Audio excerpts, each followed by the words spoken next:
उसके बाद आगे बढ़ेंगे।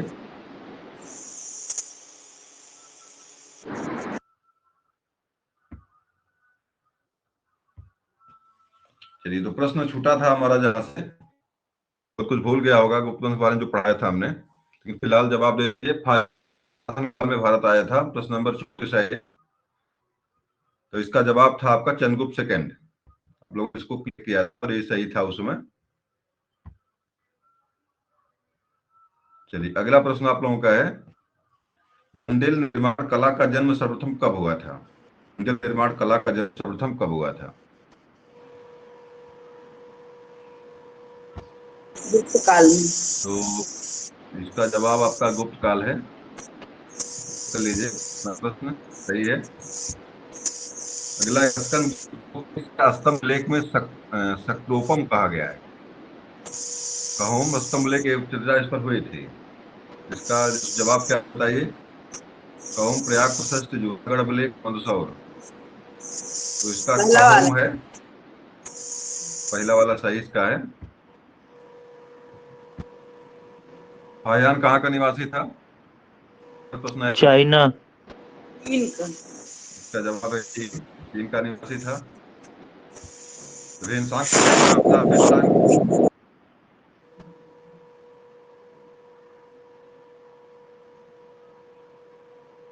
वेनसांग भी चाइना का ही था, और वेनसांग हर्षवर्धन समय में आया था, चंद्रगुप्त दूसरे समय आया था। सिंह, अगला अगला अगला दार्शनिक सिंह था, बाद में आता है।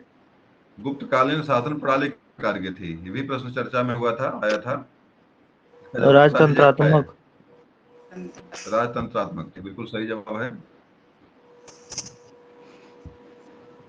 स्थापत्य कला का सर्वोच्च मंदिर निम्न में से कौन है? जैसा देव, तिगड़ा का विष्णु मंदिर, भितरगांव का मंदिर, धूमरा का मंदिर। पहला वाला देवगढ़ का दिखाता है। चलिए चेक, सही है जवाब इसका। इसके सामने थे, इस पर भी चर्चा हुई थी। जवाब कार्ड है। अगला प्रश्न आप लोगों का, गुप्त वंश का वह राजा कौन घोड़ों को भारत से आक्रमण को रोका? इस पर भी चर्चा हम लोग किए थे। इसका जवाब स्कंद गुप्त आपका ये है। तो स्कंदगुप्त के समय होड़ों का आक्रमण हुआ। स्कंद गुप्त जवाब इसका है। स्कंद गुप्त के समय में हुआ था। कुमार गुप्त भी उसमें था। कुमार गुप्त के अंतिम जो शासन काल था, उसी टाइम पे घोड़ों का आक्रमण हुआ था। तो कुमार गुप्त ने स्कंद गुप्त को मुख्य रूप से उसे लड़ने भेजा था, और स्कंद गुप्त विजयी हुआ था इसमें। बाद में स्कंद गुप्त के शासन काल में सबसे होते हैं। फायान द्वारा रचित ग्रंथ हो कुओ की में निम्न में से किसका विवरण नहीं मिलता है? इस पर भी चर्चा हम लोग किए थे। बता दीजिए, फट से जवाब दे दीजिए, आगे बढ़ते जाए हम दरादर। धर्म इसका सिद्धांत। जवाब है बौद्ध धर्म के सिद्धांतों पर चर्चा, उसमें बौद्ध धर्म के सिद्धांतों पर चर्चा नहीं है।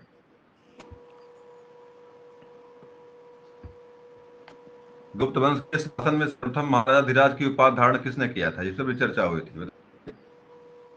महाधिराज। तो जवाब गुप्त। चंद्रगुप्त को चंद्रगुप्त प्रथम को सही किया गया था उसमें। अजंता की गुफाएं, किस गुफाओं का निर्माण गुप्त काल में हुआ था? 16, 17, अजंता 16, गुफाएं 17, उसमें 19। एसी वाला सही है जवाब, लगभग सही होना चाहिए आप लोगों का। सही है। चंद्रगुप्त सेकंड ने अपने किस राज्य, किस विजय के सिक्के जारी किए थे? बता होड़ों दें। को परास्त कर। हुड़ हुड़ आक्रमण तो आपके अंतिम में क्या नाम है, अरे तो स्कंद उसके गुप्त के हुआ समय था शुरू जो हुए थे। शकों का स्कंदगुप्त आक्रमण में। कहाँ हुआ था? ये शकों का आक्रमण है, शकों का।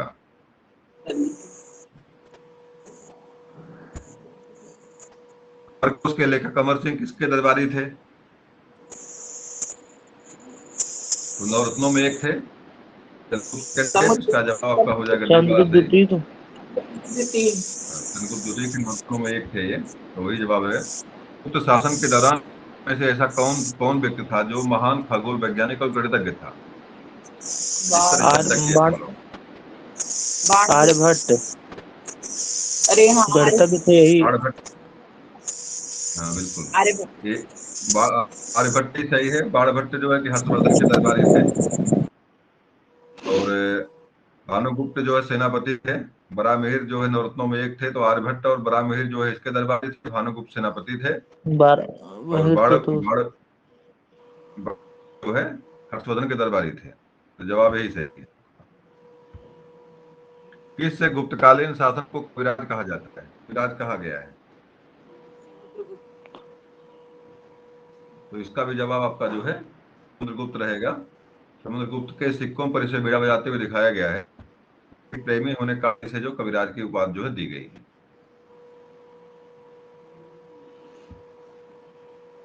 श्रीलंका के राजा मेघवर्मन ने किस स्थान पर समुद्रगुप्त से अनुमति मांगी थी? बोध गया। इसका जवाब आपका रहेगा बोध बोध गया रहेगा। बोध गया बिहार में उसने अनुमति।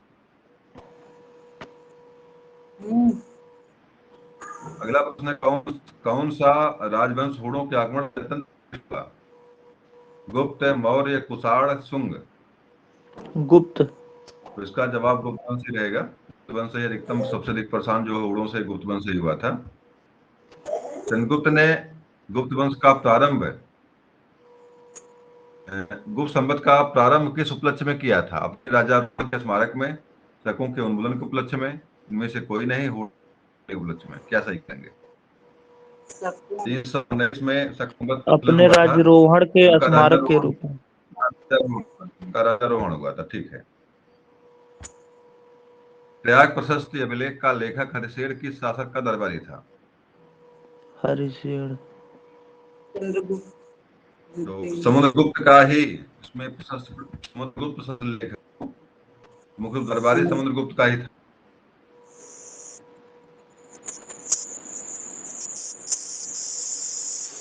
अगला प्रश्न आपका है, गुप्त युग में भूराजस्व की क्या थी? उपज का चौथा, उपज का छठा भाग, उपज का आठवां भाग, उपज का आधा भाग?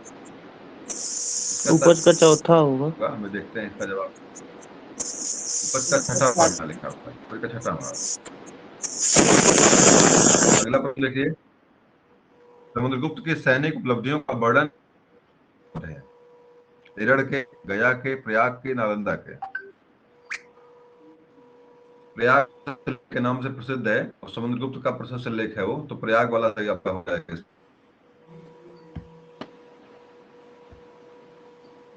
नगरों का क्रमिक पतन किस काल की एक महत्वपूर्ण विशेषता थी? तो मिला जुला के गुप्त वंश के बारे में चर्चा है, गुप्त वंश ही होगा यहाँ पे। अगला, दिल्ली के मेहरौली इस्लाम मस्जिद के प्रांगण में स्थित प्रसिद्ध लौह स्तंभ किसकी स्मृति में है?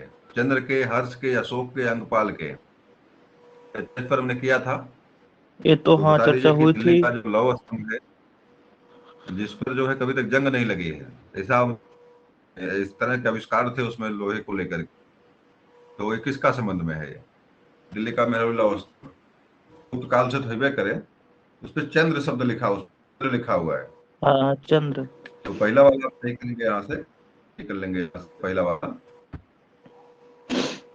एक पीछे पर लिखा हुआ है मेहरौली लौह स्तंभ जो है।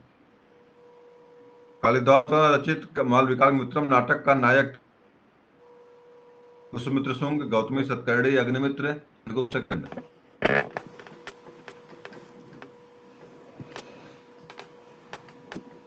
इसका जवाब शायद अग्निमित्र है।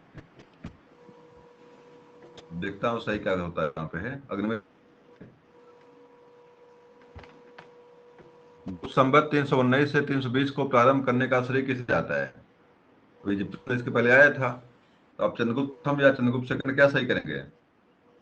इसमें प्रथम होगा। प्रथम चंद्रगुप्त प्रथम। चंद्रगुप्त प्रथम जवाब इसका है। चलिए ठीक है। अगला है, किस वंश के शासकों ने मंदिर एवं ब्राह्मणों को सबसे अधिक ग्राम अनुदान दिया? तो जवाब वही है, से सबसे अधिक गुप्त ब्राह्मणों को वंश। दान देने वाले वंश से है।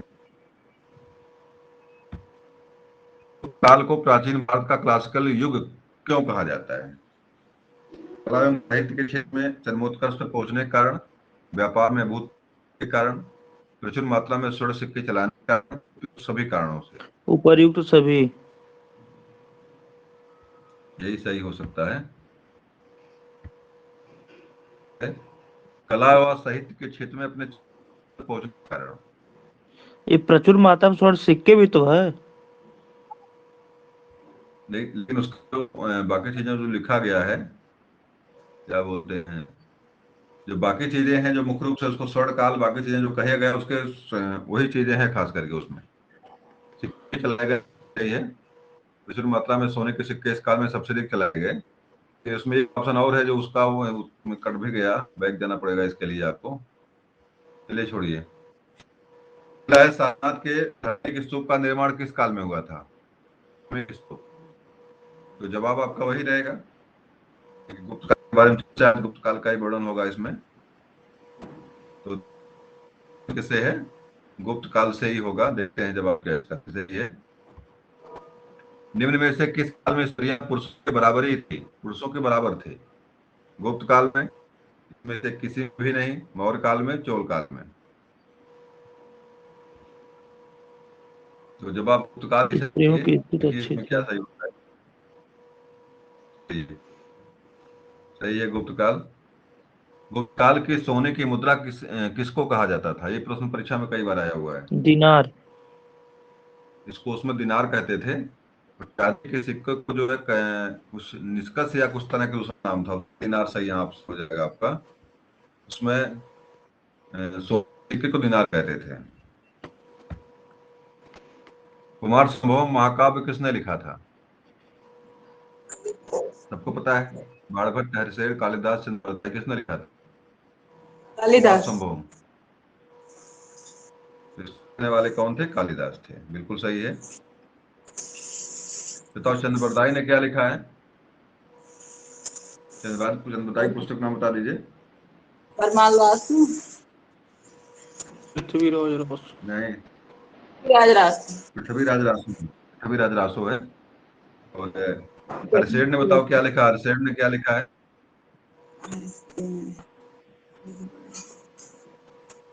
अभी तुरंत चर्चा इस पर हुई थी। प्रयाग प्रशस्त लेख के लेखक जो है हरसेठ है।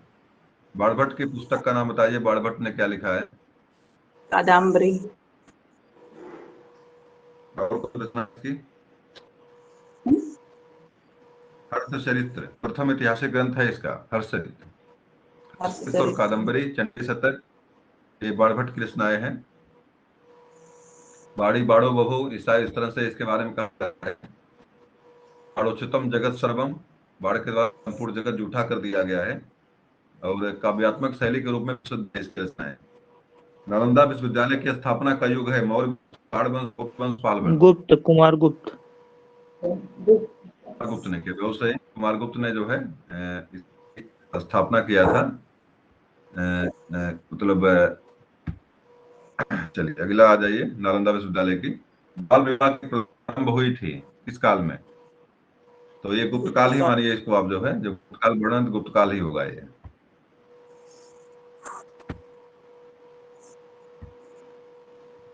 अजंता गुफाएं के सरेखी जैसे गुफाएं मध्य प्रदेश में कहाँ पे हैं? बाग में, कहीं पर नहीं, मांडू में। तो बाग की गुफाएं वहाँ पे, बाग की गुफाएं यूपी में और हैं। धार में बाग की गुफाएं होंगी ये। सही है। निम्नलिखित में से कौन सा नाटक कालिदास ने नहीं लिखा है? जानकी हरण, ज्ञान शाकुंतलम, वाल्मीकामित्रम, विक्रमोर्वशीयम। जानकी तो हरण। जानकी हरण इसमें ऐसा है जिसका, जानकी हरण ही ऐसा है जिसको कालिदास ने नहीं, किसने लिखा किसी को पता है? कालिदास किसके लेखक हैं? जी, मुझे भी नहीं पता है इसका किसने लिखा है इसको है। आगे जाइए। गुप्त वंश में किस अवध में शासन किया? ये तो 320 से 550। 550 इसमें में तो नहीं ये बोल वाला रहे सही थे। करेंगे, सी वाला। यहाँ पे तीन तीन साल सौ नहीं। उन्नीस से 500 सही कर लीजिए। 329 से 500 सही कर लीजिए, क्योंकि इसमें कोई विकल्प 550 नहीं है। चलिए सही है। अगला है, सती प्रथा का पहला उल्लेख कहाँ था? परीक्षा में प्रश्न कई बार आया हुआ है, सती प्रथा वाला आया हुआ है। बता दीजिए। तो बताया मैंने आप लोगों को है। एरण अभी अभिलेख। भानुगुप्त का उल्लेख आगे मिला एरण था। का है। एरण एरड अभिलेख। अभिलेख सही है। अभी भानुगुप्त का उल्लेख मिला था। भानुगुप्त ही जो है कि हुड़ों के आक्रमण में जो मारा जाता है, और उसी की पत्नी जो है कि सती के रूप में जो है यहाँ पे जब में प्रवेश करती है, तो एरड अभिलेख प्रथम बार जो है सती प्रथा का मिलता है। सती प्रथा का उल्लेख मिलता है, एरड अभिलेख नहीं मिलता है। तो भारोपी भाषा में अनुवाद प्रथम भारतीय ग्रंथ कौन सा है? यूरोपियन भाषा में प्रथम ग्रंथ कौन सा जो है यूरोपीय भाषा में अनुवादित किया गया है? कामसूत्र, विज्ञान शाकुंतलम, कुमार संभवम, भगवद गीता। क्या सही कहेंगे? भगवद गीता। कुमार संभव का है। नहीं पता। विज्ञान शाकुंतलम, अभिज्ञान शाकुंतलम। इसमें देखिए पंचतंत्र, विज्ञान शाकुंतलम और क्या नाम है थे, उपदेश, ये मुख्य रूप से सबसे अधिक लैंग्वेज में जो जो अनुवादित हुए थे, जिसमें सबसे शाकुंतलम आपका है, जो कई लगभग 100 भाषाओं में इसके अनुवाद हुए बाद में विज्ञान शाकुंतलम के। तो सबसे अधिक फेमस आपका विज्ञान शाकुंतलम है। ये बताओ कामसूत्र किसने लिखा है? कामसूत्र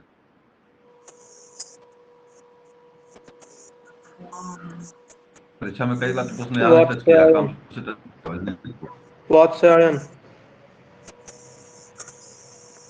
ने लिखा है। वात्स्यायन और कात्स्यायन दो लोग हैं। एक जो है भाष्य लिखे हैं, एक कामसूत्र लिखे हैं, तो दोनों में दुविधा पैदा हो जाती है वात्स्यायन और कात्स्यायन को लेकर के। काम से तो भाष्य किसने लिखा है? पाणिनि पर अष्टाध्यायी पर भाष्य लिखने वाले कौन है? कात्यायन। कात्यायन। तो कात्यायन और वात्स्यायन, यहाँ वात्स्यायन ने कामसूत्र लिखा, तो का से का ना मिलाइएगा, मैच ना करिए तो लगभग सही हो जाएगा ये। कुमार संभवम लिखने वाले तो वही हैं आपके, क्या बोलते हैं, ये कालिदास हैं। भगवत गीता का लेखक कौन है भगवत गीता के? विद्या। व्यास ने लिखा, बिल्कुल सही है। कृष्ण द्वैपायन या वेद व्यास, जो भी कह लीजिए, क्योंकि रामायण का एक भाग है, ये रामायण के मध्य में गुसेड़ा का इसको है, तो लिखने वाले तो वही हो जाएंगे। रामायण नहीं, महाभारत, महाभारत का भाग है ये। भारत। अगला प्रश्न है, सोने के सर्वाधिक सिक्के किस काल में जारी किए गए? तो जवाब गुप्त इसका क्या काल। रहेगा? एक गुप्त काल रहेगा। और बताइए सोने के सिक्के प्रथम बार जारी किसने किया? मौर्य। हाँ, मौर्य काल में। मौर्यों में नहीं, मौर्यों में सोने के सिक्के जारी नहीं हुए थे। गुप्त वंश में। ये कुषाण वंश था कुषाण। ये। बिम्बकट विशेष, ठीक है। कुषाण वंश में बिम्बकट विशेष नाम था। प्रथम सोने के सिक्के वही जारी करता है। अगला प्रश्न आप लोगों का है, गुप्तकालीन सिक्के का सबसे बड़ा ढेर कहाँ से प्राप्त हुआ है? ये प्रश्न परीक्षा में आया नहीं है कभी, लेकिन बता दीजिए। ये हमें लग रहा है कि तिघरा या धूमा में, बैजना, भरतपुर, झांसी, कहीं पर मिला था ये। देखते हैं, चेक देवगढ़। करते हैं। तो देवगढ़ वाला, देवगढ़ सही है। कुछ बार ढेर वहीं पर मिला था सोने के सिक्के का। प्रश्न है, वर्तमान गणित में दशमलव प्रणाली के आविष्कार का श्रेय किसे प्राप्त है? देता न दशमलव, गुप्त देता युग। न दशमलव, भारत को चांद पे मुश्किल था, पृथ्वी के दूर का लाना मुश्किल था। ये गाना बहुत पहले से प्रसिद्ध है। तो कैसे इसका किसने किया था? और इसका आर्यभट्ट। आविष्कारक कौन था? आर्यभट्ट। दशमलव का आर्यभट्ट। आविष्कारक कौन था? गुप्त काल की देन है ये। सूत्र और दशमलव प्रणाली लागू करने वाले आर्यभट्ट ही थे। पाई का मान निकालने वाले दशमलव सर्वप्रथम जीरो वही थे। पाई। दशमलव सूर्य के ग्रहों की गति का प्रथम बार जो सही सही मूल्यांकन करने जो है आर्यभट्ट ही थे। तो तीनों चीजें आर्यभट्ट के बारे में आती हैं, और प्रथम हमारा उपग्रह आर्यभट्ट ही जो है उन्हीं के नाम पे छोड़ा गया था। तो इस चीजों को आप है। कालिदास की किस कृति की गिनती विश्व की 100 प्रसिद्ध साहित्यिक कृतियों में होती है? अभिज्ञान शाकुंतलम। काव्य से नाटकों, तत्व शकुंतला प्रथम अध्याय है, और तत्व चतुर्थ श्लोक है। काव्यों में नाटक सबसे सुंदर होता है, और नाटकों में शकुंतला। और शकुंतला के 4 अध्याय, 4 अध्यायों के 4, चौथा अध्याय, चौथा अध्याय का चौथा 4 श्लोक, ये प्रसिद्ध है। इस तरह से है, तो आप इसका जवाब क्या देंगे यहाँ पे? अभियान संकुलम देंगे। इसी का सबसे अधिक प्रसिद्ध इंग्लिश में जो है ये अभियान संकुलम से ही वो मिलती है। अच्छा बताओ, कालिदास ऑफ इंडिया किसे कहा जाता है? नहीं नहीं, उल्टा हो गया। शेक्सपियर ऑफ इंडिया के नाम से कौन प्रसिद्ध है? कालिदास। कालिदास है, बिल्कुल सही है। वही तो। अगला आ जाइए।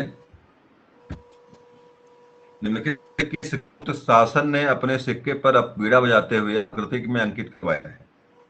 वही प्रश्न पर चर्चा भी हमने किया। तो जवाब क्या रहेगा समुद्र इसका? समुद्रगुप्त। समुद्रगुप्त है। समुद्रगुप्त। सोने का सिक्का भी लगा। गुप्त चंद्रगुप्त सेकंड ने काल में विद्या कला का सहित का महान केंद्र कौन सा था? उज्जैन, वाराणसी, धारवाड़, विदिशा। अच्छा। इसका जवाब देंगे आप उज्जैन, क्योंकि इसकी दो राजधानी बनाया था इसने। बाद में उज्जैन चला आता है चंद्रगुप्त सेकंड, फिर राजधानी उज्जैन बनाता है, वहीं पर जो इसका मुख्य रूप से केंद्र बनता है चंद्रगुप्त सेकंड। नवरत्न इसके उज्जैन में ही जो है रहते थे। चलिए, समाप्त होने वाला है। निम्न में से कौन सा पद का कारण नहीं था? हरों का आक्रमण, प्रांतीय शासकों का विद्रोह, गुप्त के बाद किले की शक्ति का दुर्बल होना, सत्ता के नियंत्रण के लिए आंतरिक कलह।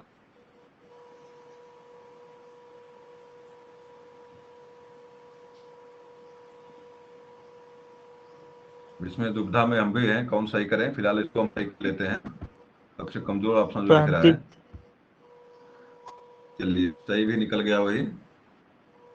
सत्ता के नियंत्रण के लिए था उसमें, मतलब हुड़ों के आक्रमण का दुर्बल हुए, विद्रोह हुए। स्कंदगुप्त के बाद केंद्र की शक्ति दुर्बल के लिए संघर्ष यहाँ पे होते हैं अपने भाइयों में संघर्ष। गुप्त काल में उत्तर भारतीय व्यापार निम्नलिखित में से किस पत्तन से संचालित होता था? जो व्यापार होते थे होते थे भड़ोस से, कानबे से, ताम्रलिप्ति से, कल्याण से। ताम्रलिपि। ताम्रलिप्ति।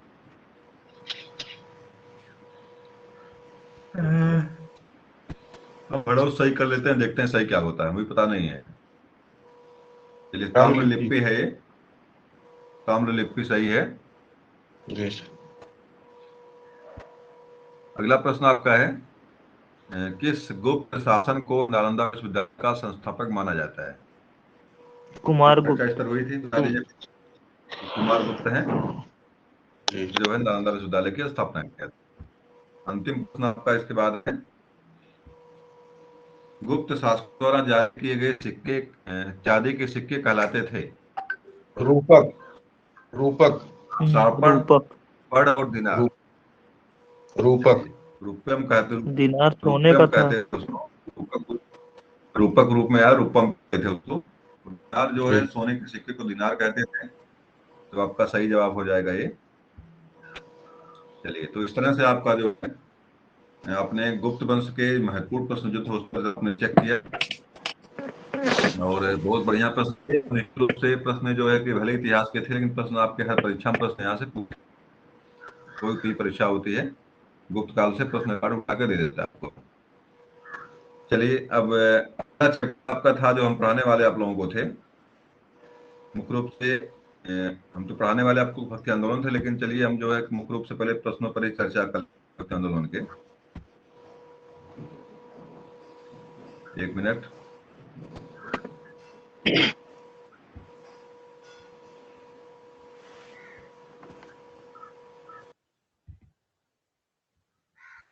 चलिए, चर्चा हमारी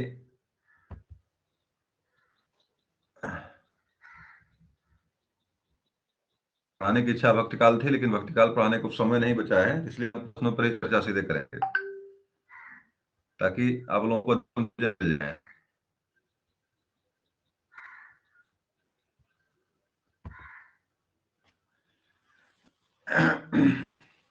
एक मिनट, थोड़ा सा वेट कर लीजिए आप लोग। चलिए, मध्यकालीन इतिहास में जो आंदोलन है, बहुत ही इंपॉर्टेंट प्रश्न यहाँ से बनते हैं, और सीधे आपको हम प्रश्नों पर ही पढ़ सकते हैं। इससे पहले हमको चर्चा करनी चाहिए थी इस पर, लेकिन अब समय नहीं है अभी, हमको आज इलेक्शन ड्यूटी हमारी है, भागना है वहां पे, इसलिए हम सोच रहे चीजें जो है काम की चीजें मिल जाए। स्क्रीन दिख रही है आप लोगों को? जी सर। चलिए, तो भक्ति को मैं सीधे भक्ति काल पे बहुत चर्चा ना करके सीधे मैं प्रश्नोत्तरी पर आ गया हूँ। लेकिन जो भी हिंदी पढ़े होंगे या मध्यकाल जो पढ़ने को इनको मिला होगा भक्ति के बारे में, तो भक्ति एक भक्ति रस भी होता है। भक्ति रस कौन सा रस है, या नव रसों में शामिल भक्ति रस की? भक्ति एक रस है, रस में आया है। जी, नव रसों में शामिल भक्ति रस नव रसों में शामिल नहीं है। जो है रसों में शामिल माना जाता है इसको, बाद के कवियों ने इसको शामिल किया है। तो हमारे मुख्य रूप से नव रसों में भक्ति रस शामिल है। भक्ति रस का स्थायी भाव क्या होता है? भक्ति का स्थायी भाव क्या होता है? निर्वेद, शांत का निर्वेद।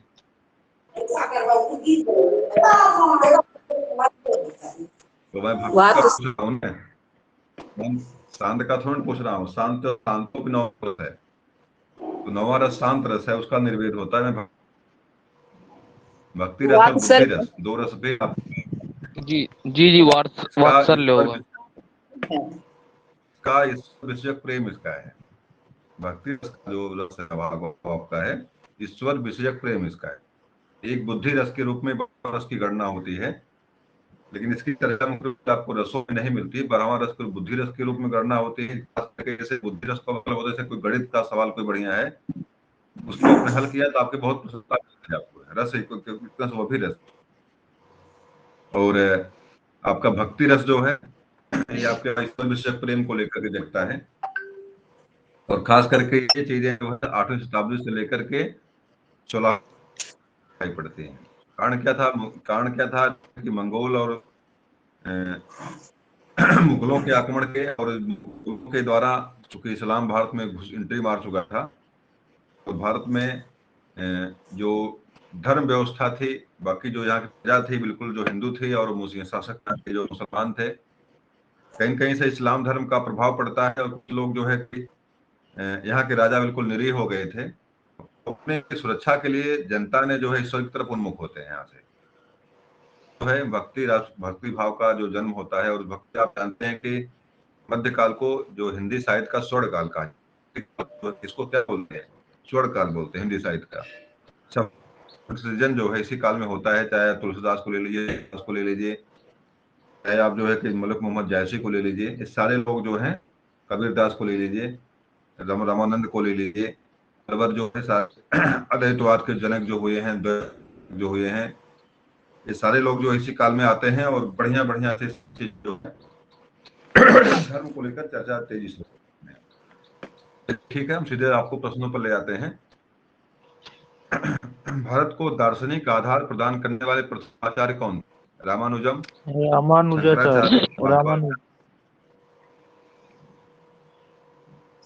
शंकराचार्य। उसे शुरुआती स्टेज में दर्शन किए थे शंकराचार्य थे। रामानुज।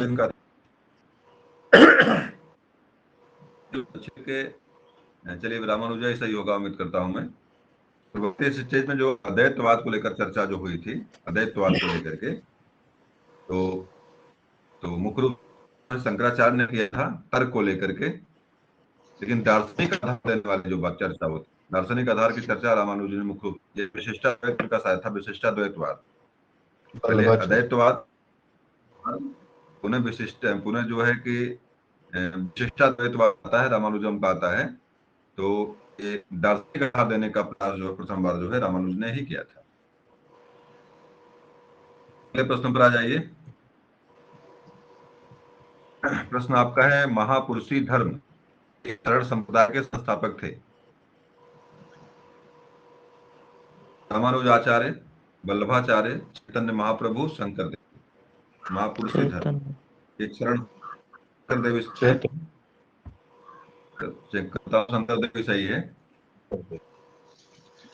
और रामानुज के बारे में रहे, विशिष्टाद्वैत चलाए थे। वल्लभाचार्य के बारे में चैतन्य महाप्रभु जी प्रभु जो मुख्य रूप से नदिया के जो आपका पश्चिम बंगाल है, नदिया के जन्म इनका हुआ था, ये इनके मुख्य क्षेत्र रहा है आपका उड़ीसा रहा है। उड़ीसा में आकर के चैतन्य महाप्रभु का काम क्या था, एक कीर्तन प्रथा एक आती है, कीर्तन। तो गांव में नहीं जय राम जय सिया राम रात भर करते रहते लोग हैं, कीर्तन जब गांव में होता है, कभी कभी नहीं है कि मतलब जय जय मतलब जय राम सिया राम रात भर करते रहते, नहीं, हरे राम कीर्तन प्रथा है आपकी। हाँ, हरे राम हरे कृष्णा रतिया भर करते रहते हैं, कभी मंत्र जापते रहते हैं। ये चैतन्य महाप्रभु कीर्तन प्रथा के जो है कीर्तन व्यवस्था को लाने वाले थे, और गाते बजाते हुए जो अपने आप को एकदम लीन कर लेते थे उसे। अगला आ जाइए। शंकराचार्य का जन्म 788 ईस्वी में केरल में किस गांव में हुआ था? कड़ादी, कराली, निम्बापुर, इनमें से गलत। पहला वाला सही है जवाब इनका, पहला वाला सही है। और आप लोग जानते हैं कि 4 आश्रमों की स्थापना शंकराचार्य ने की। आपका उत्तराखंड का बताइए, उत्तराखंड कौन आश्रम है 4 आश्रम में? नहीं, 4 आश्रम नहीं, 4 जो धाम। केदारनाथ बद्रीनाथ। आपका है, उत्तराखंड का केदारनाथ है। आपके गुजरात का पुरी है, नहीं नहीं गुजरात का नहीं, उड़ीसा का पुरी है।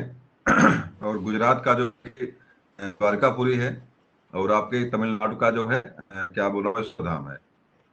तो 4 धामों की स्थापना वाले कौन थे? शंकराचार्य से। एक बड़ा दुविधा पैदा मन में होती है, क्या श्रवण को लेकर के, श्रवण के बारे में 4 धाम की यात्रा पर गए थे श्रवण। रेभी मिलता है कि श्रवण को ही जो है कि क्या दशरथ ने से मारा था, मिलता है नहीं मिलता है? बताइए भाई, मिलता है कि नहीं मिलता है? जब पानी भरने जाते हैं तो वही मार देते हैं। और समझते हैं कि ये आपके शंकराचार्य ने 4 धाम की स्थापना किया था, 788 में किए थे। इससे क्या प्रूफ होता है? इससे ये प्रूफ कि आपके श्रवण जो है 788 ईस्वी के बाद पैदा हुए हैं। इसका मतलब दशरथ भी उसी टाइम पे थे। ये चीज बड़ा बड़ा दुराव पैदा करता है जब ये लोग हम लोग पढ़ते हैं और एक सारी चीजें मिलती उल्टा पल्टा मिलती जब है, तो ऐसे लगता है कि मतलब कुछ गोलमाल चल रहा है यहाँ पे। लेकिन ये सब चीजें समझेगा वही जो थोड़ा सा पढ़ेगा तब करेगा।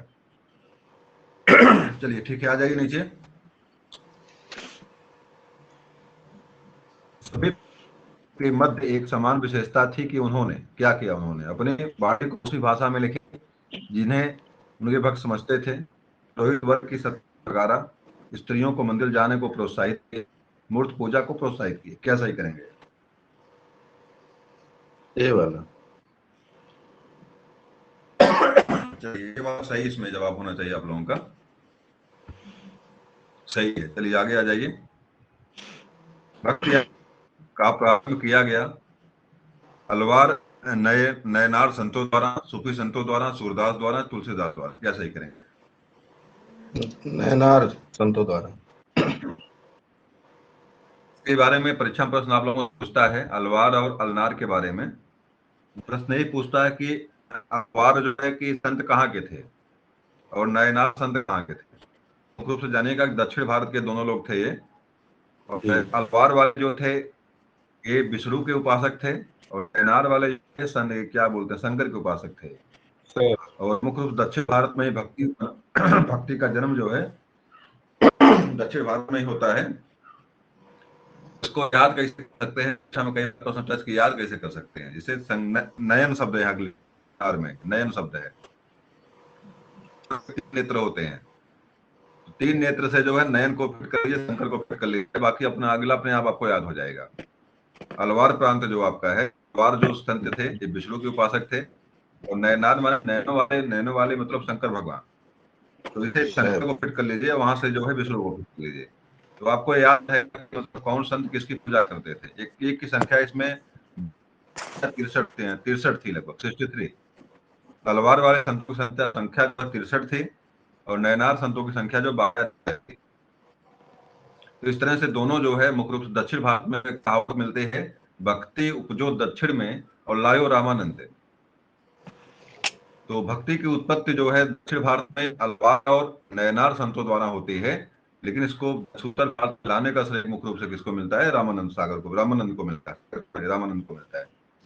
इस तरह से परीक्षा में प्रश्न आपसे कई बार।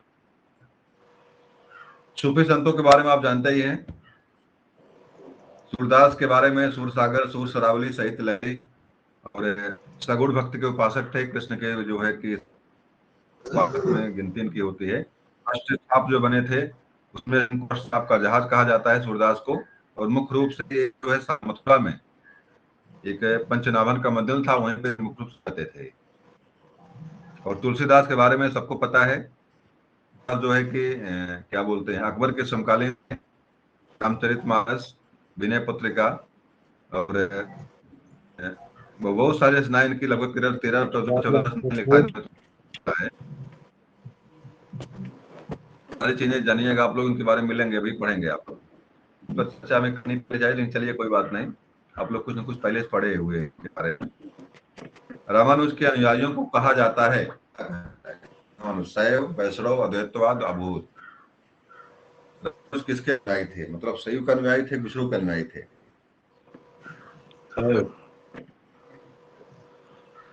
शायद ये शिव के अनुयायी थे रामानुज। मैं देखता हूँ सही क्या होता है यहाँ पे है।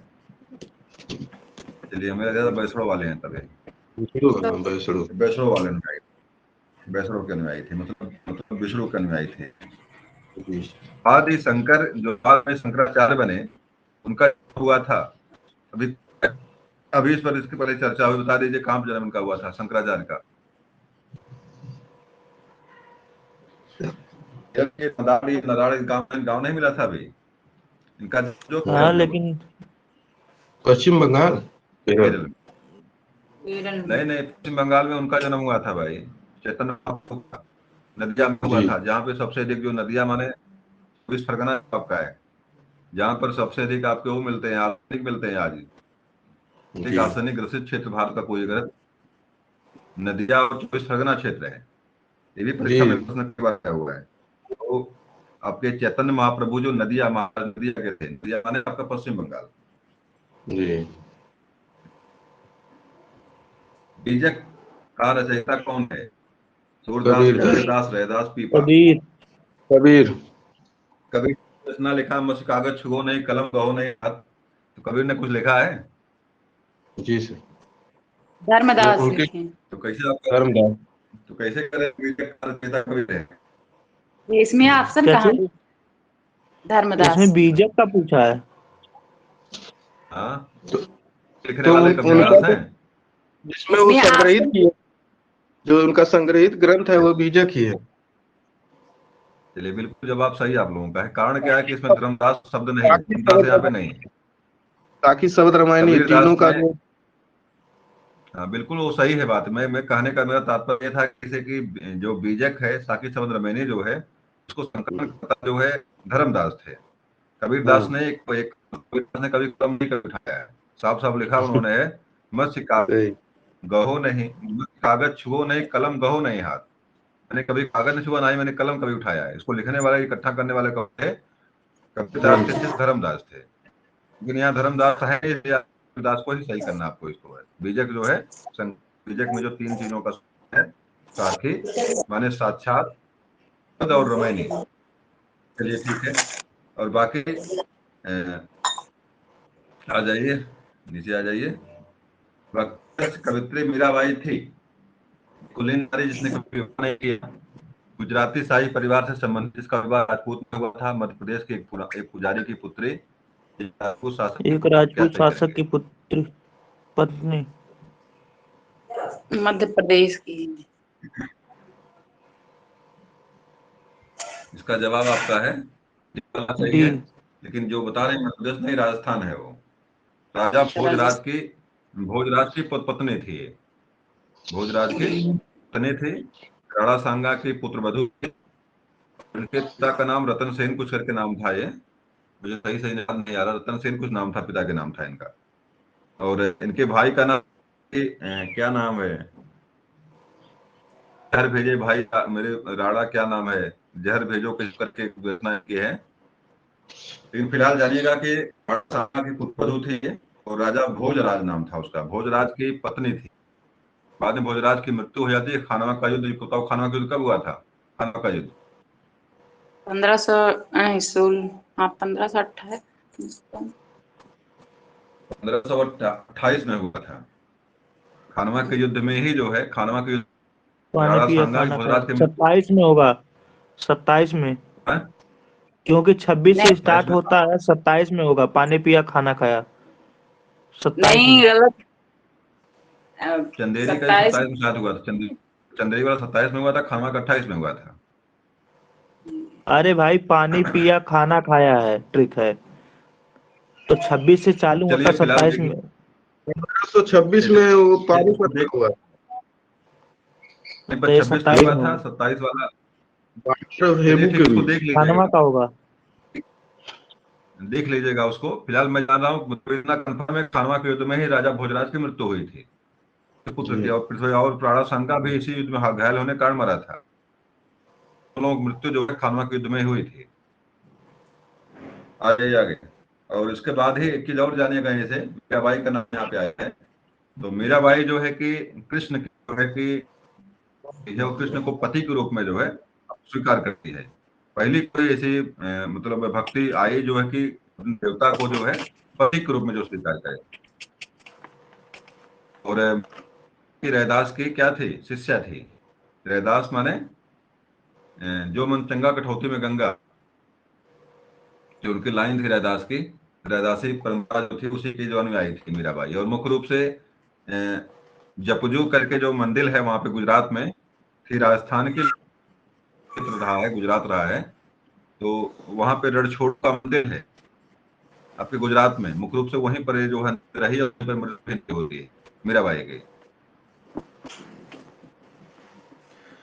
बसो मेरे नैनन में नंदलाल, श्रीमद रचना इनके है, परीक्षा में कई बार पूछा हुआ है। मोहनी प्रसिद्ध मूरत। भक्ति कवित्री मीराबाई। चलिए प्रश्न आ गया आपका। वो प्रसिद्ध भक्त कवित्री मीराबाई के पति का क्या नाम था? तो बता दीजिए और जवाब दे दीजिए। राणा भोजराज। रत्न इसमें भोजराज का नाम राणा पति रत्न का थे, नाम था राणा भोजराज। राज। राजकुमार भोजर, हाँ पर राजकुमार मीराबाई के पहले लगा पति का दिया। नाम था, हाँ, भोजराज नाम था। और रतन सिंह इनके पिता का नाम, रतन सिंह शायद इनके पिता का नाम था। रतन सिंह इनके पिता का नाम था। और राणा सांगा इनके ससुर का नाम था। और राणा हमें लग रहा है उदय सिंह इनके भाई भाई थे, या जो भी रहे होंगे, वही जहर भेजता है राणा। इतना लिखा हुआ एक है, जहर ये भेजता है राणा कि भाई मेरा नाम कटवा रही हो तुम, जो मेरे जहर पी लो कम से कम। राजपूतों में ये होता है ना भाई, घर से बाहर प्रतिबंध में, शादी होने के बाद मर गए, सती था, सती होना था, सती में नहीं हुई है, शायद हुई। बुद्ध को मीराबाई, अगला देखिए, बुद्ध और मीराबाई जीवन दर्शन में क्या साम्य था? अहिंसा व्रत का पालन, निर्माण तपस्या, संसार दुख है, सत्य बोलना। दोनों में समान है। अहिंसा। ये हमें लग रहा है संसार दुख कूढ़ है, यही होगा। अहिंसा व्रत का पालन का, हम उस क्षत्रिय थे तो जुदा मांस मदिरा सब चलता रहा होगा पहले का। चलिए, संसार दुख पूर्ण है, ये जो है जी। दोनों लोगों में कॉमन है।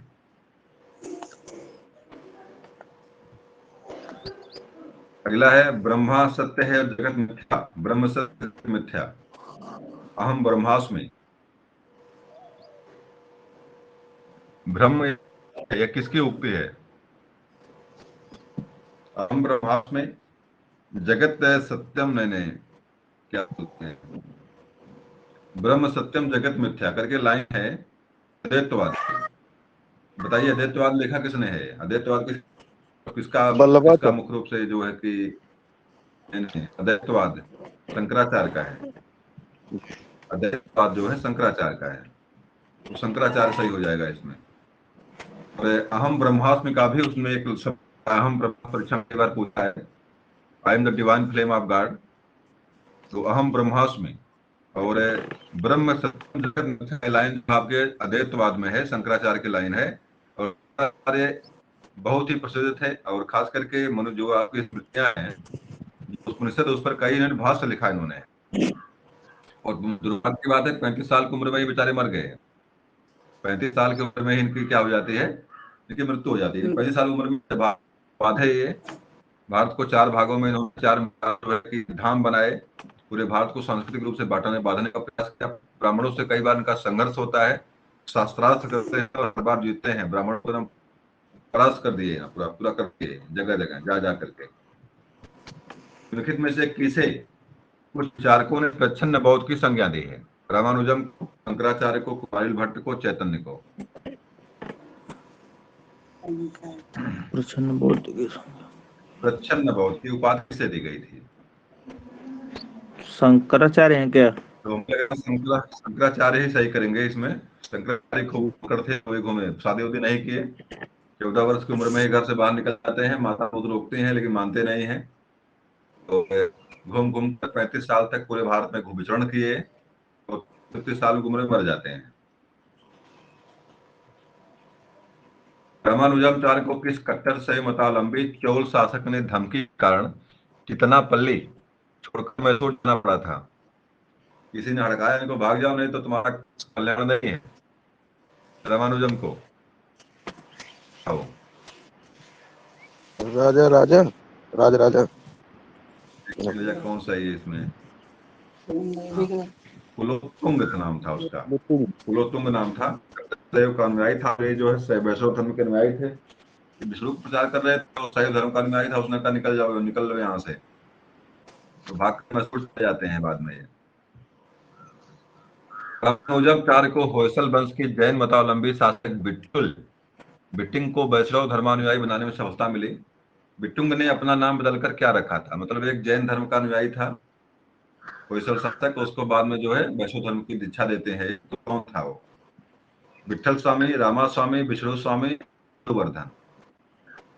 हमें लग रहा है विष्णुवर्धन होगा, और विष्णु होगा क्योंकि विष्णु नाम चेंज करेगा तो विष्णु करेगा। रामानुजाचार्य विष्णु के अनुयायी थे। तो इसी में से कोई क्या होगा? विष्णु स्वामी होगा या विष्णुवर्धन होगा? रामा स्वामी बनेगा नहीं, विठल स्वामी बनेगा नहीं। चलिए भाई चेक करते हैं। चलिए अगला वाला सही हो गया। तो विष्णुवर्धन था ये। उसका नाम कर क्या रख लिया उसने अपना? विष्णुवर्धन रख लिया। अगला आ जाइए। कितने भक्त के क्षेत्र में भागवत दर्शन व मोक्ष का अधिकार देकर उसे नाम धर्म स्वीकार करने से रोका? रामानुजाचार्य ने, वल्लभाचार्य ने, चैतन्य महाप्रभु ने, माधवाचार्य ने।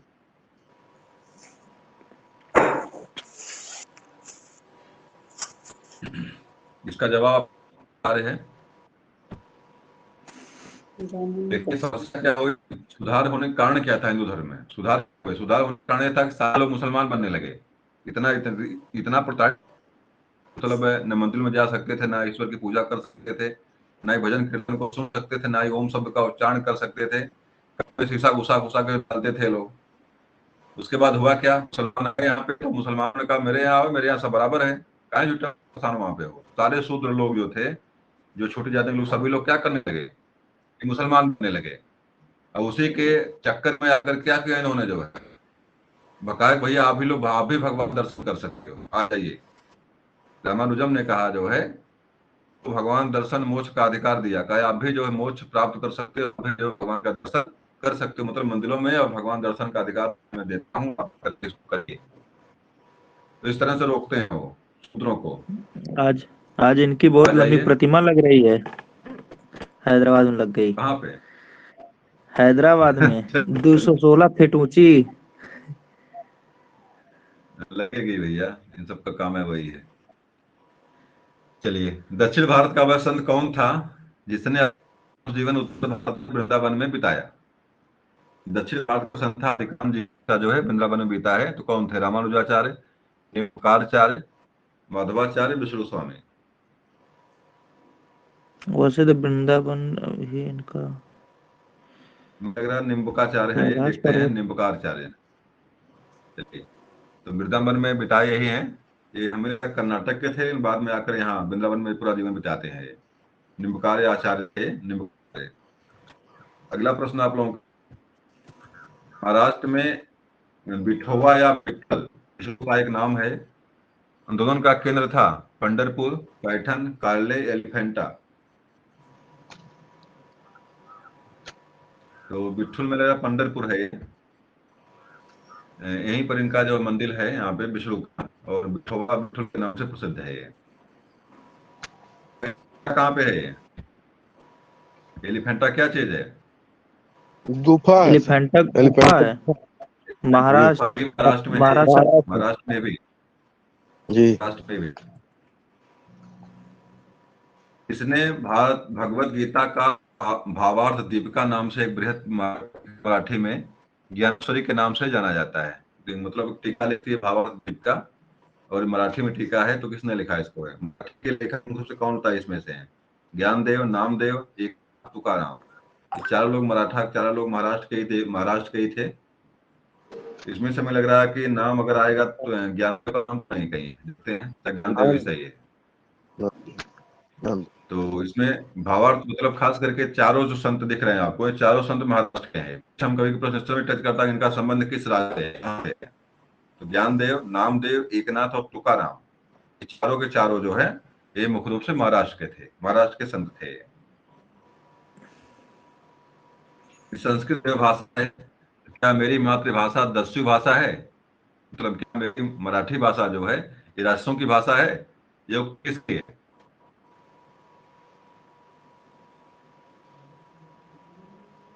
ज्ञानदेव की है, एकनाथ की है, तुकाराम की है, रामदास की। मतलब मराठी में लिखे ज्ञानदेव थे तो ज्ञानदेव होंगे इसके। यदि संस्कृत देव भाषा, इसका मतलब समझ रहे हैं आप लोग क्या चीज लिखा हुआ है? संस्कृत देव भाषा है तो क्या मेरी मातृभाषा मराठी 10वीं माने क्या होता है? 10वीं माने होता है या राष्ट्रों की भाषा है? इसका किस तरह कथन था, कथन था इनका, कटाक्ष था देवनागरी मतलब संस्कृत के प्रति जो है। और जवाब देख लीजिए इसका, नहीं है तुकाराम तो करिए। एकनाथ को, एकनाथ है ये। एकनाथ ने कहा था कि ये संस्कृत देव भाषा है तो क्या मेरी मातृभाषा मराठी 10वीं भाषा है? ये लाइन जो है आपके एकनाथ की थी। चलिए अंतिम पे आ जाइए, अंतिम वाले पे।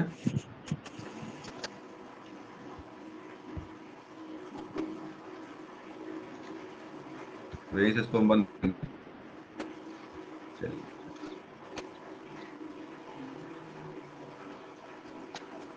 प्रश्न आपका है, भक्त तुकाराम कौन से मुगल सम्राट के समकालीन थे?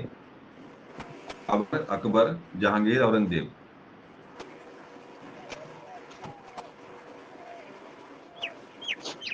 तुकाराम चलिए मैं और औरंगजेब को टिक करता हूँ, गलत हो गया है। औरंगजेब तो 1703 में जो है। ये जहांगीर, तुकाराम 1600। मुगल बादशाह जी। जहांगीर के समकालीन थे। आइए अगला, निम्नलिखित में से कौन सा एक सही काला क्रम है? शंकराचार्य, रामानुजम, चैतन्य। मतलब एक क्रम है, किस क्रम में कौन कौन आए थे? पहले कौन थे, बाद में कौन थे, कौन थे उसके बाद?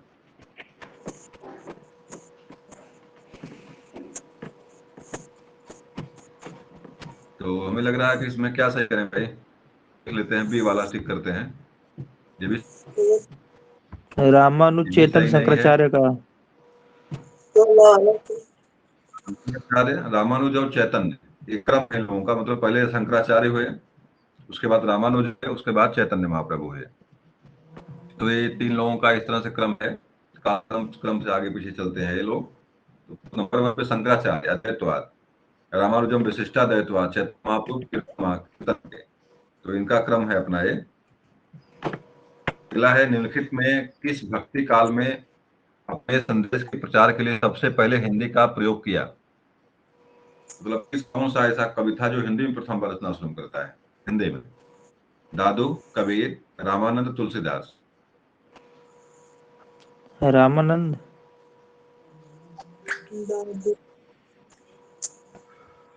मेरे रामानंद ही है। चलिए अभी जो अ, एक अक्सर प्राइमरी में जो वो चलता है, क्या बोलते हैं, सुबह गाना चलता है, क्या नाम उसका है?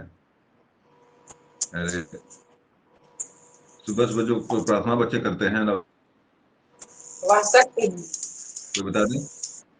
वो अक्सर वासक किसने लिखा है इसको, है कोई बताएगा? लिखा किसने इसको है? रामानंद नहीं लिखे उसको है। रामानंद नहीं लिखे हैं, चलिए ठीक है, छोड़ देते हैं उसको है। देखिए इसमें कबीर और दादू, कबीर शिष्य रामानंद के ही, इनके बारे में भी बड़ा विडंबना चलती है। रामानंद का जन्म है कि जो जन्म और मिलता, अभी जो लेख मिलता है वो थोड़ा सा दोनों में अटपटा है, पीछे आगे क्रम मिलता है दोनों लोगों का है। चलिए इसको मिलाना आप लोगों को है। निम्नलिखित सूची को सुमेलित करना आपको है। संत, ए ऑप्शन है नामदेव, नामदेव, कबीरदास, रैदास और सेना। ये बताना कि पेशा क्या था इनका, बताएगा कोई नामदेव को पेशा क्या था, बताएगा नामदेव कौन से क्या काम करते थे। जिसको बारे में जानते हो बताओ, किसी कबीरदास बारे में जानते हो, बता दो कबीरदास क्या काम करते थे। Kabirdas B option. देखो यहाँ जुलाहा, दर्जी, मोती। तो कबीरदास बताओ, कबीरदास क्या, कबीरदास एक मिनट, रामदेव, कबीर। ये जुलाहा वाला काम, ये जुलाहा हाँ, वाला काम करते थे। जुलाहा थे। रैदास तो, और बी रैदास वो वाला, वाला करते थे, मोची वाला। रैदास हाँ दो मोची। चीज पकड़ ली तो आपको उत्तर मिल जाएगा। देखिए दो चीज पकड़ा तो उत्तर मिल जाएगा आपको। देखिए पहला नंबर वन बी वाला कबीरदास है, और बी का जो है दूसरा सही है। बी का दूसरा खोजिए इसमें कौन सही है। देखिए बी का दूसरा बी यहाँ का भी सही दूसरा किया दो हुआ है। सही है, ए बी दोनों। देखिए देखिए सही कर लिया, पहले में स्टिक कर लगा दिया है। तो देखिए यहाँ पर भी सही है। और बी का देखिए यहाँ भी सही था, तो देखिए बी का यहाँ भी सही था और बी का यहाँ भी सही था। तो मान लीजिए इसको मिलाना था, पहले मिल गया है। अगला देखिए कबीर दास के बारे बात जो है आपका, रैदास के बारे में जानते हैं आप, मोची थे ये, मोची मोची वाला। तो इनसे जो बनारस। इसको मिलाइए, ए ऑप्शन सी था, और सी वाला आपका जो होगा ए डी वाला, मतलब सी का जो है डी ऑप्शन सही था। तो सी वाला देखिए यहाँ मिल रहा था, तो इसके बाद सी वाला डी कोई मिल नहीं रहा था यहाँ से। सी का 4 यहाँ पे, सी का 4 यहाँ पे, लेकिन डिब्बी वाला नहीं। मतलब आप जो दोनों दो मिला लेंगे आप, तो जवाब इसका दे ले जाएंगे। मतलब घबराने की आवश्यकता आपको नहीं थी यहाँ पे, आप उसका उत्तर देने में सक्षम आप थे। अब क्या आप खुद मिला लीजिए, अब जब मिल गया तो आप मिला लीजिए कौन सही कौन गलत है। जैसे नामदेव का देखिए, अब नामदेव पहले का तीसरा सही है, तो पहले का तीसरा माने क्या हो जाएगा, दर्जे थे। नामदेव क्या थे, दर्जे थे।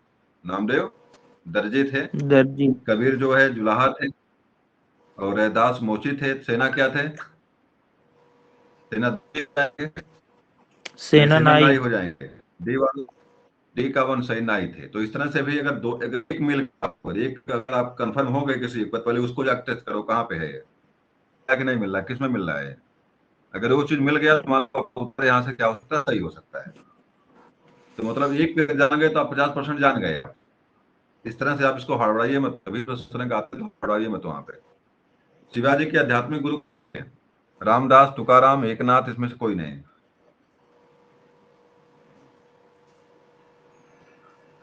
अध्यात्म। हमें लग रहा है कि एकनाथ है रहे होंगे, क्योंकि वहां के वही थे दक्षिण भारत के। महाराष्ट्र में शिवाजी का मुख्य रूप से राष्ट्रीय क्षेत्र था, तो एकनाथ हमें से एकनाथ गलत हो गया। तुकाराम को सही चेक कर लिया जाए, तुकाराम में गलत हो गया। रामदास। तो शिवाजी के आध्यात्मिक गुरु कौन थे, रामदास थे, और इनका क्षेत्र भी महाराष्ट्र था। दोनों लोग महाराष्ट्र के ही थे। आगे आ जाइए। दास बोध किस पिता थे, एकनाथ, तुकाराम, रामदास, तुलसीदास। तुलसीदास ने दासबोध लिखा नहीं है। रामदास, तुकाराम में कोई एक हो सकता है, भाई चेक करिए कौन है ये। तो रामदास ही है। दासबोध की रचयिता कौन है, रामदास है।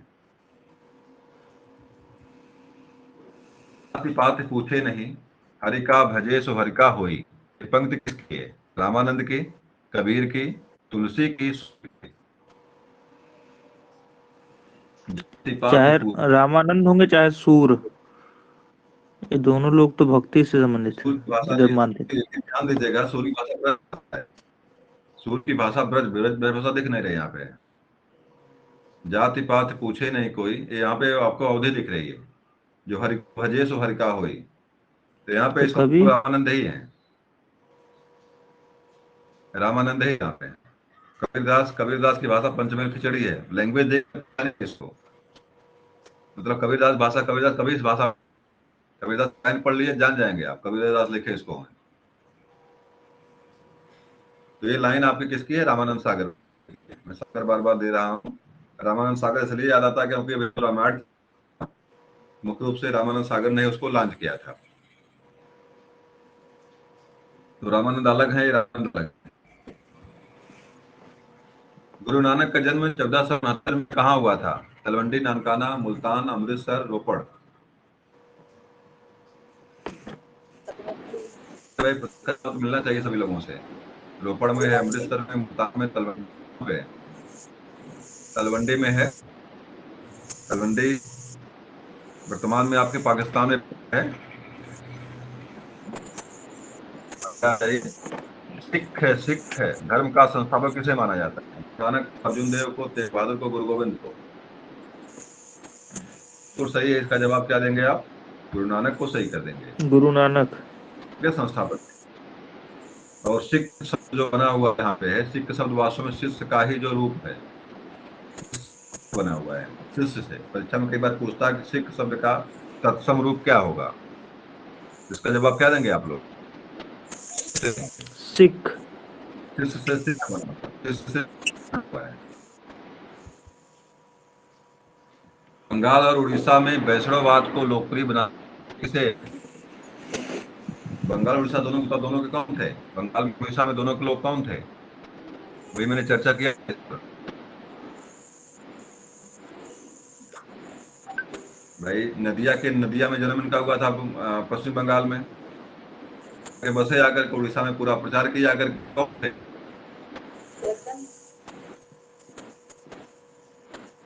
चैतन्य महाप्रभु, कीर्तन वाले जो बिल्कुल डांस करते करते बिल्कुल लीन हो जाते थे। तो ये चैतन्य महाप्रभु हैं। बंगाल में जन्म इनका हुआ। उड़ीसा में मुख्य रूप से जो पुरी मंदिर था वहीं आकर रहते थे, उड़ीसा में पुरी मंदिर। चैतन्य महाप्रभु का जन्म स्थान अभी तुरंत चर्चा बता दीजिए, कहाँ पे हुआ था? नदिया नवद्वीप बताएं। नदिया नदी। कुछ चीजें तुरंत मिल जा रही हैं, चर्चा पहले हो जा रही, प्रश्न बाद में मिल जा रहे हैं। उड़ीसा नरेश प्रताप रुद्र किस शैव संत का शिष्य था? तो मिला करके वही देख लीजिए, उड़ीसा वाले कौन थे यहाँ पे? शंकर देव उड़ीसा वाले हैं नहीं, कबीर है नहीं, सिर्फ चैतन्य महाप्रभु हैं, तो वही होंगे वो, इन्हीं के शिष्य थे वो। और पूरा राजपाट छोड़ करके चले आए थे। प्रताप रुद्र जो थे राजा थे, राजपाट छोड़ करके चैतन्य महाप्रभु के शिष्य बन जाते हैं। के जाने के चक्कर में जो है राजपाट छोड़ देते हैं। यहाँ पर समस्या क्या है कि यहाँ पे स्वर्ग को छोड़कर राजपाट लोग पकड़ रहे हैं। वहां राजपाट छोड़ करके जो है स्वर्ग के चक्कर में जो है शिष्य बन गए। निम्नलिखित में से किसे गौरांग प्रभु, चैतन्य को, वल्लभाचार्य को, रामानुज को, शंकराचार्य को? पता नहीं मुझे, मैं चैतन्य को प्रैक्टिस करता हूँ।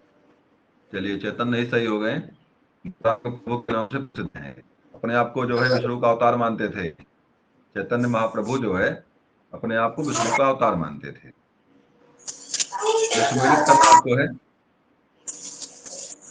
अब आइए मत, बिल्कुल आराम। देखिए पदावली, क्या पदावली है? रामचरितमानस पहले कर लीजिए। रामचरितमानस, सूरदास और बीजक कितना कहा है? अब क्योंकि चार तो जानते हैं, हमें कोई समस्या नहीं है। बीजक के आप कौन है? पहले बीजक रामचरितमानस, के हैं। चलिए रामचरित मानस के तुलसीदास हो बीजक गए। कबीर। तो बी वाला कौन सही है? बी वाला तीसरा सही है। तो बी किसको मिला है? यहाँ पे कहाँ है बी का? देखिए यहाँ पे तीसरा है, बी का तीसरा यहाँ पे है, बी तीसरा यहाँ पर है। अगला मिला लीजिए। अब अगला आ जाइए आप, जो है बीजक है यहाँ पे, बीजक माने कबीरदास। तो डी वाला ऑप्शन का जो डी को चौथा 4। सही है, डी का चौथा, डी का 4 देखिए यहाँ पे, डी का 4। और देखिए यहाँ पे बी वाला कौन सा था? रामचरितमानस का बी डी वाला का 2। सही था, तीसरा ना, बी का तीसरा सही है।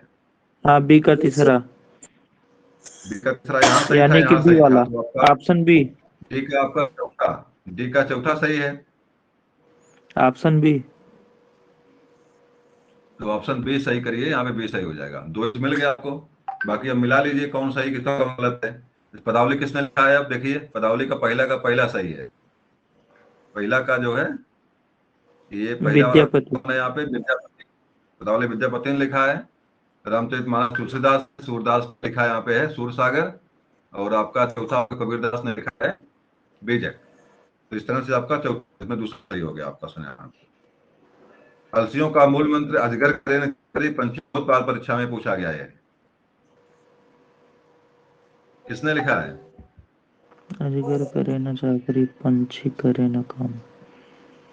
मलुकदास। के दाता दास मलुका कह गए, सबके दाता राम, तो मलुकदास करें। लेकिन वास्तव में तो ये लाइन जो लिखी हुई है, लोग कहते हैं कि लेकिन ऐसा लिखे नहीं है। इनकी एक लाइन पकड़कर पूरा इनको लोग जो है इनको जो है क्या बदनाम कर दिए मलुकदास को। इनकी एक लाइन फेमस हो गई, बाकी लाइन इनकी बेकार हो गई।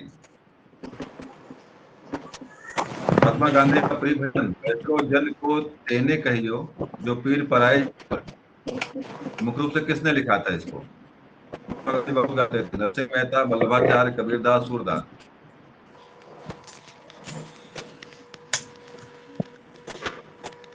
नरसिंह मेहता ये गुजरात के ही निवासी थे मुख्य रूप से। नरसिंह मेहता ने एक भजन लिखा हुआ है, वैसरो जन को तेने कहियो, गुजराती भाषा में है ये, जो पीर पराई जानो रे।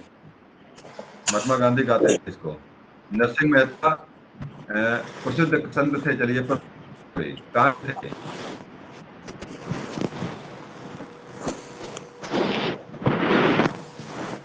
अब ये इसका नरसिंह मेहता कहाँ के थे? नरसिंह मेहता गुजरात। भाई गुजरात के थे भी, गुजरात के थे भी, मैं बताया गुजरात के निवासी थे। अगला आ जाइए। मुगल शासक मोहम्मद शाह रंगीला किस संप्रदाय का अनुयायी था? मोहम्मद शाह रंगीला था किस संप्रदाय का अनुयायी था ये?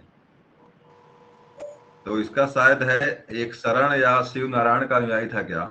शिव नारायण नारायण शायद। का अनुयायी, शिव नारायण का अनुयायी था। अगला आ जाइए। असम का चैतन्य किसे कहा जाता है? असम का चैतन्य शंकर देव को, लालगिरी को, दरिया साहब को, शिव नारायण को? शंकर देव, शिव किसको सही नारायण कहेंगे? होंगे।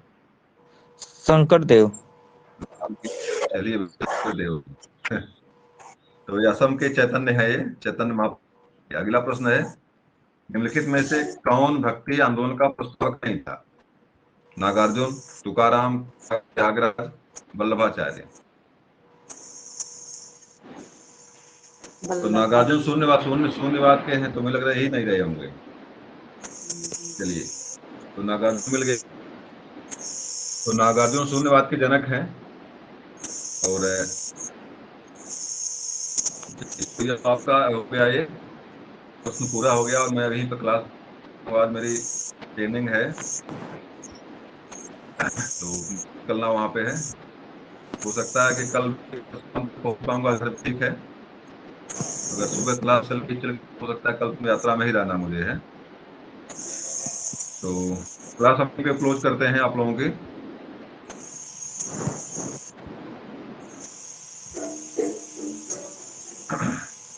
तो क्लास यहीं पे बंद करते हैं। सभी लोगों को सुप्रभात में।